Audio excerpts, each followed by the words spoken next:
welcome to episode 53 of the Youth Squad Legends series with Wrexham. Those little intro pieces are getting a bit more insane by the episode. I bring you the wonderful news that Becca is continuing to improve in hospital. Today she took 31 steps out of her bed. She counted each and every one of them. Considering where we were a fortnight ago, that is incredible. I am so thankful to the doctors and nurses that got her into this position. They are taking care of her to the best of their abilities, and I'm trying to take care of myself. After going from 100 miles an hour when Becca had the cardiac arrest to now coming to a complete stop is quite jarring indeed. A couple of comments to highlight. First one discussing the potential sluggish nature of Ant's gameplay mod. Well, it does have three varieties, a fast, a medium, and a slow version. We are currently on medium. The faster pace one, definitely more akin to normal FIFA, but it seems to be easier for me. And you know what? I almost forgot to say it in the recording, but we did have an update to the gameplay mod. It was version 19 alongside an additional mod that apparently made career mode better. But to be honest, I wasn't vibing with either by the end of this video, just so you know. Probably going to go back to what we had in episode 52. Then there's this comment, which, yep, never had a comment like that before. Wow, you need Jesus. It's a big congratulations to Brazilian Victor Lustosa, who's got himself another player of the episode, moving his potential up to 88. Sunderland aren't having a good time at all here in the championship. 16th place.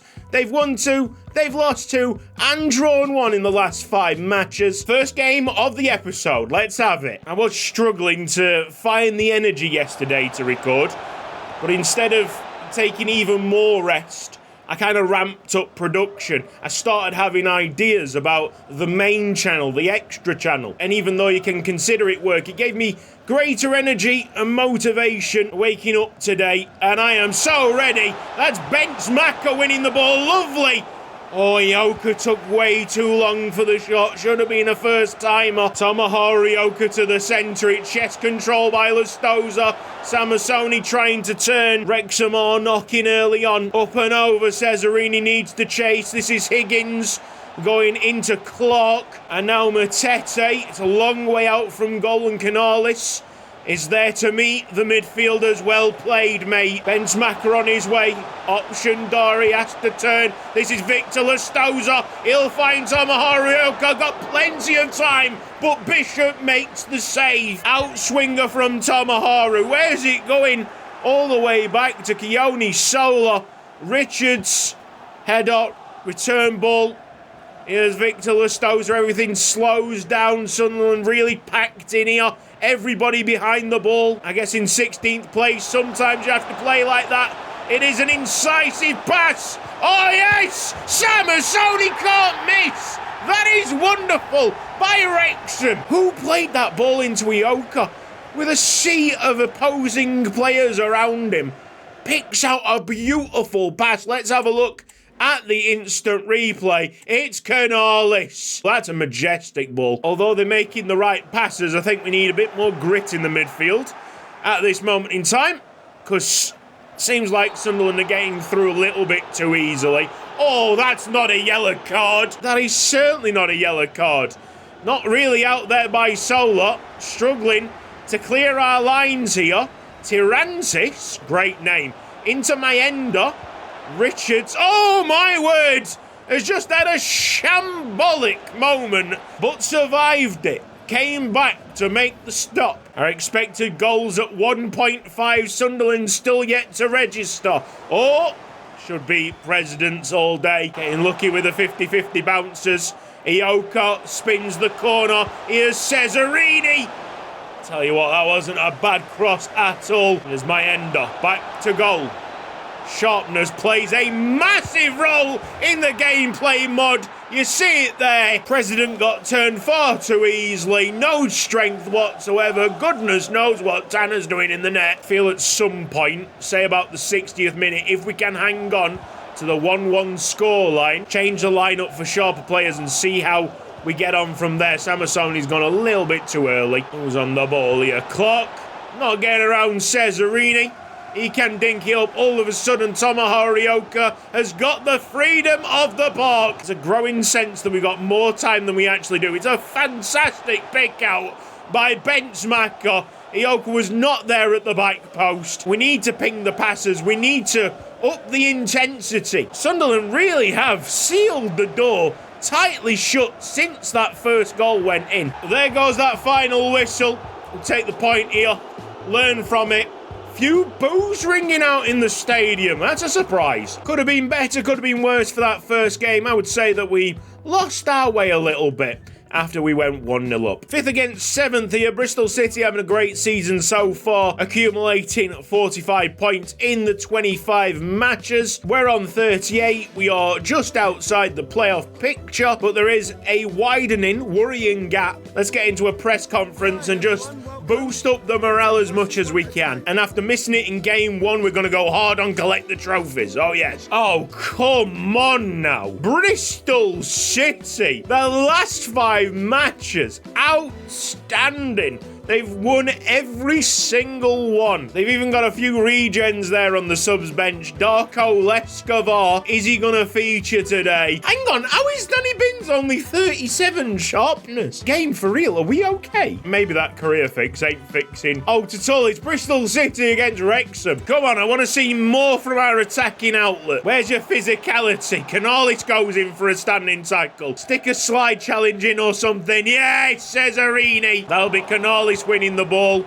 but Pointless Stones are under massive pressure. Jakic, now Gustafsson fires one in. Tanner has to be quick off his line. Gustafsson to take the corner kick. We should have Sarindari there at the front post. He'll chase the resulting clearance and get the ball from it. Well played. Ioka there in the middle. Have we got the pass right? Yes, we have just about. It's going to be a foot race. Ioka, difficult angle by it just about with fingertips on the ball, saving the skin of Bristol City. Ioka delivery.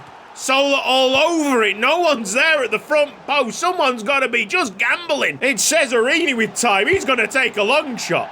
110%. I tell you something, if we put the energy that we've just seen there in the last 5-10 minutes and apply it over the entire 90, we will stop Bristol City's winning streak, that's for sure. They are so slick under pressure. They got great feet, keeping possession, even though we're running after every single ball. If we have got aspirations of making it into the playoffs, these are the kind of games that we have to win. Gustafsson, there we go, nice block, Sola. Benchmaker on his way.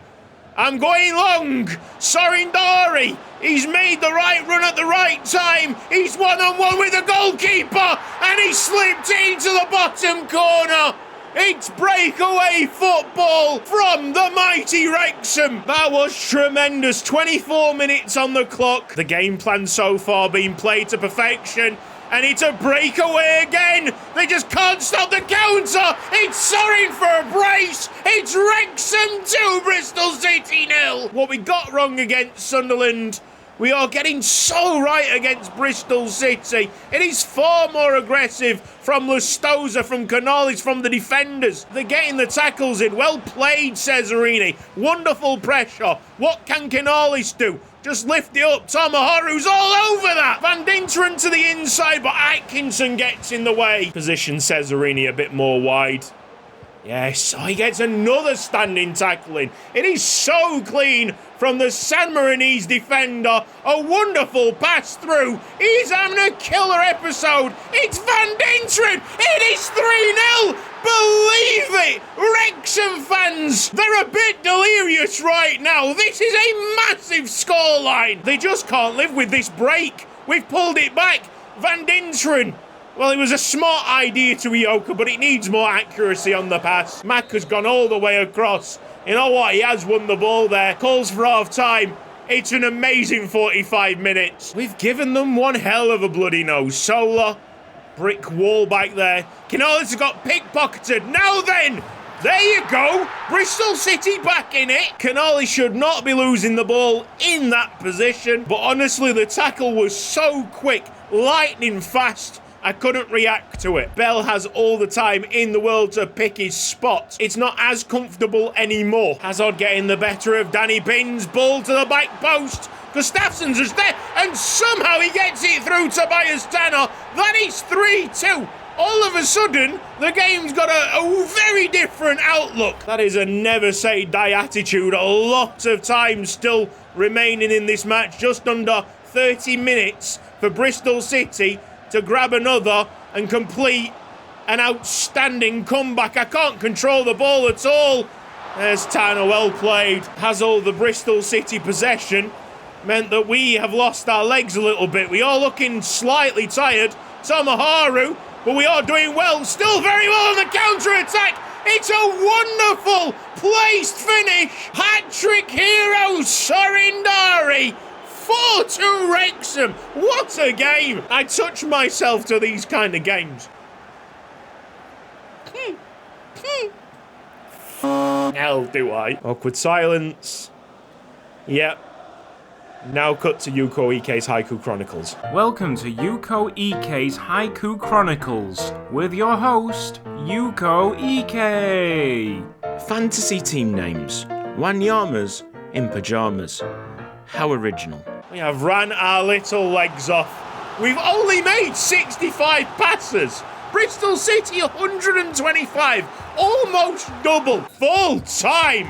Now then, that is a big victory in the season and a huge match ball for Sorindari. He only had 3 shots. That's all you need if you can find the back of the net on a constant basis. Is it that time already in the season? FA Cup 3rd round. Honestly, a pretty nasty draw for us against Sheffield United. Might be a perfect time to bring some of these players out of the youth academy. We'll promote the 18-year-old Golden Socko before he starts complaining. Then from the 17-year-olds, there's a 69 overall striker, Waldir Carranza. And we'll also take the Welshman Kieran Bamford. What have we got on the pre-match report? It's a 5-3-2 holding. It's another team in scintillating form. Interestingly, with wing play football, even though they don't have any wingers. It's a significantly changed chopped up side. 3 debutants, maybe even 4, because Tommy Jones is in the net, and I have no idea if we've played with him or not. We all love a bit of Tom Jones. Lighting's already messed up here at Bramall Lane. Fun fact, my mother's favourite singer of all time. We went to see him perform at Chesterfield Stadium. Early corner kick here for Wrexham. Don't get yourself too excited. Socko is planting the ball down. Golden by name. Has he got the golden touch with the delivery? I really need a proper commentary gig. What you got for me? That's Mizijan under the ball, but somehow there's a player swap. Mizijan has to go for the second attempt, surely. Now a first sight up for Sheffield United. The corner swung in. Windrowing gets his head to it. And Alan Richards is down. Red card, Trusty. They've had to quickly change things here. Brewster's off for Corion. Big chance now of debutants impressing and us advancing into the 4th round. Yeah, after the dismissal, game's taken a bit of a turn. Wrexham now comfortable without really knocking at the door too hard. Wonderful ball by new lad Golden Socko. Has been the highlight of the debutants. Shot goes wayward. Without the second striker, there's not really much going on for Sheffield United. We've got to strike while the iron is hot. How about this for some good luck? Bamford and Socko both have Anticipate Plus, one of the great play styles of FC24. Let's not take it to a replay. It's not going to help either us or Sheffield United in the quest to get promoted to the Premier League. I guess with a name like Golden, you have to be pretty good. Not even getting close to killing this game off. I'm going to be gutted. Absolutely gutted if we can't find a winner.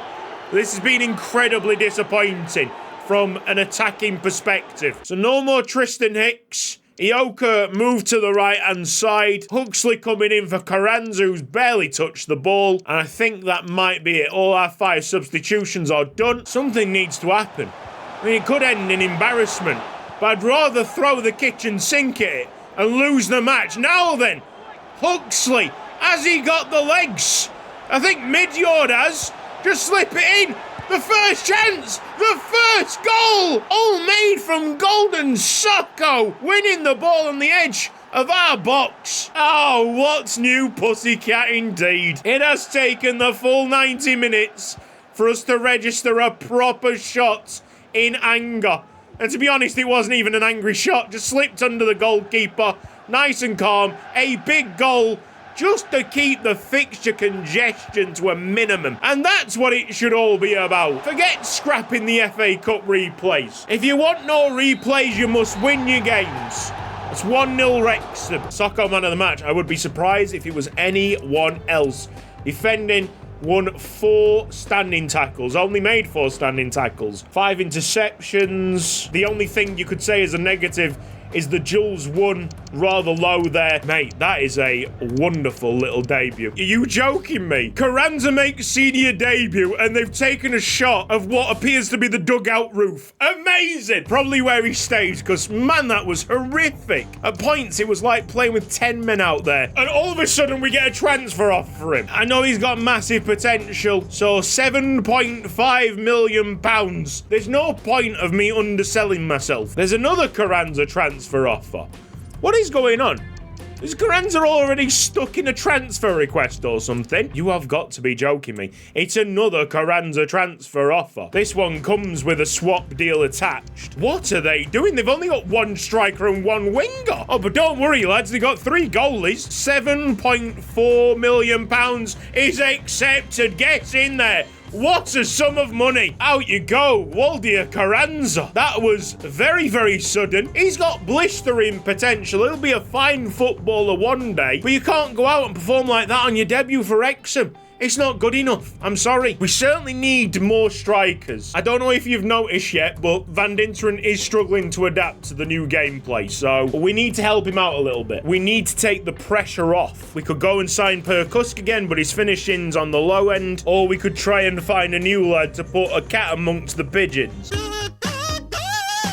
After checking out all the options, we are siding with Swiss striker Gabriele Scazzari, who just beat out Emilio Lallini because of his better physicality and the fact he's got 2 play styles attached. AEK Athens, just playing hardball a little bit, wanting as much money as possible for Scazzari, asking for 8.8. I'm going to stick to my guns at 8.4, and we're getting nowhere. Now they want 8.6. It allows me to offer him £23,000 in the wages. We've got the deal over the line. Handshakes all around. I think I'm going to get an A price rating for this. Offering £16,000 a week. Agent has bumped it up to 17.5k. I will accept. And Scazzari is going to be wearing the red of Wrexham. We've got a new striker from absolutely nowhere. He looks the part. Squad number 15. Can he play the part? No real surprise that it's an excellent deal for the club. Blackburn having a stinker. Our final match of this episode. Team in 20th place. 4-2-3-1 wide. Oh, it's Swiss. Oh, yes. Wrexham against Blackburn. Off we go with another 70 overall player in the ranks, and against 20th place at home. You couldn't ask for an easier opponent to start off your career. Here's Sarindari, he lifts it up. Go on! Oh my word, Scazzari with his first touch! Oh! That is outrageous! That is insane! Okay, alright. Well, that was a good transfer, wasn't it? You can't get a better introduction than that. Fair play, mate. No words can describe what I've just seen. 8 minutes on the clock. He might not do anything else in his Wrexham career, and it'll still be enough. That was £8.6 million worth. Well worth it. That, just for the entertainment value alone, that was absolutely worth the money. Victor Lastoza going quite close with the long shot. I'm a bit flabbergasted. Kenalis Cesarini passing it around Blackburn Rovers with consummate ease. Danny Binns clips in Scazzari, and now Ioka. This is Lastoza. Brilliant movement. Oh, and a poor touch by Sorin. Oh, and now he's injured. Are you joking me? Bro, are you... I mean, what's all that about? Comes in, scores an absolute worldie, and then off. I should never have said something along the lines of he doesn't need to do anything else in his career. He's already sealed himself as a Wrexham legend. He took that a little bit too seriously and got himself a major injury. Sorin! There's another goal. Well played, lads. Penny for the thoughts of Sorin Dari. Been carrying the forward line. Here's Blackburn Rovers. Big chance. Goal. Needs to calm down. He has a competent partner for all of 20 minutes, who then goes and gets injured. You are never going to see the likes again. That might be the most insane one-and-done player I have ever seen. Honestly, guys, I've fallen into a stunned silence. I've not really been commentating this second half because I'm trying to process what's happened on screen. My head quite simply gone, scrambled through the madness of the first half. Hard to really judge the room here. Is it hilarious? Is it somber? Is it a somber hilarity? Well, it's somber now. Last minute goal there for Blackburn to steal 2 points. Ennis with the heartbreaker. It's basically gone through Tanner. Full time goes swiftly afterwards. A bit devastated, a bit gutted. Clearly after that there needs to be more criticism on what's happening up front. Who's partnering up with Sorin Dari? How to get the most goals from the pairing? Let's hope for Wrexham's sake that the injury is not too bad and he returns for the end of this season. From the ridiculous to the magnificent, that is how you make a debut screenshot to remember. And apparently he's only going to be out for 2 weeks, which seems ridiculously low for that injury, but I'm not going to get into it too much. Wait, has he returned from injury? So he's returned from injury. What was all that about then? Oh, Wales have offered me the international job. This has been Cutsy. Thank you ever so much for watching this quite spectacular episode of Youth Squad Legends. If you've enjoyed it, then please give the video a like. If you're not subscribed around here yet, then press the red box down below. Hit the bell icon for mobile notifications. Big thanks to everybody on the right hand side supporting me financially on Patreon. You guys are legends. Everybody watching this, episode in, episode out, you're legends also. Take care. See you next time. Bye bye.